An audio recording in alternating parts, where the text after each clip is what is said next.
మేము 50 సంవత్సరాల నుంచి మేము ఇక్కడే ఉన్నాం. మా మమ్మీ డాడీ ఎవరు లేరు. నేను అనాథని నేను తెలుసా. వేసినాము అక్కడ రాలేదు. ఇప్పుడు ఈయన వచ్చింది కదా అనేసి ఇది ఎప్పుడైతే ఓపెన్ అయిందో నెక్స్ట్ డే నుంచి నేను ఇక్కడ తిరుగుతున్నాను. 4 సార్లు వేసినాను ఇక్కడ.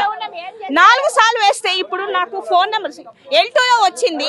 ఫోన్ నెంబర్ తప్పు చేసేసినాను. నాకు 359 వచ్చేది 357 చేసేసినారు. ఇప్పుడు నాకు ఇక్కడ తిరిగిపిస్తున్నాడు. ఇక్కడ వెళ్తే కలెక్టర్ ఆఫీస్ నేను చెప్తున్నాను కదా, వేస్ట్ ఫెలోస్ నేను అంటున్నాను కదా. ఓట్లకు వచ్చి తీసుకున్నారు. ఆ తర్వాత 2000 మాకు ఒక ఆశ ఉంటది గృహని. మేము కూడా హౌస్ వైఫ్స్ తెలుసా. మాకు లంగ్ లేదు ఏదో ఒక ఆశ ఇస్తాడేమో నా లైఫ్ లో అంటున్నా కదా. రెండే నేను ఓట్లు వేసినాను. ఒకటి కేసీఆర్ కి, ఇంకొకటి ఈయనకి వేసినాను, రేవంత్ రెడ్డికి వేసినాను. ఆశ ఏంటంటే ఇస్తాడేమో అనేసి. ఇప్పటి వరకు సర్వే చేసినాడా? ఏం చేయలేదు. ఫోన్ నంబర్ తప్పు చేసేసినాడు. 2500 ఇస్తా అన్నాడు, అది ఇవ్వలేదు.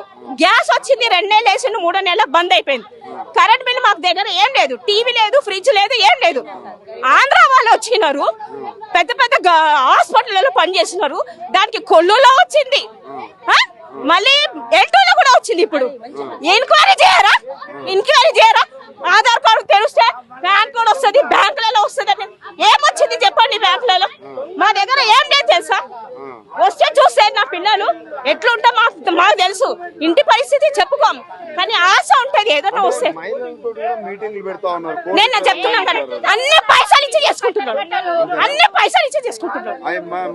ఏం లేదు. నేను అంటున్నా కదా, నాకు ఒక లంగు లేదు. నాకు టీబీ వచ్చి 10 సంవత్సరాలైంది. ఒక లంగు లేదు. 2 ఆశతో వచ్చినాను. వేస్ట్. నంబర్లు ఎంక్వైరీ చేయలేదు. ఆధార్ కార్డ్ నంబర్ ఉంటే అన్ని వచ్చేసేది వాళ్ళది. ఏమొచ్చిందండి? ఇల్లు వచ్చిన ఏం మార్పు లేదు, నయా పైసా లేదు. కమ్సే కమ్ కేసీఆర్ కొంచెంలో తప్పైపోయింది. ఆయన ప్రతి ఒక్క ఆడవాళ్ళు తెలుసుకుంటారు తెలుసా.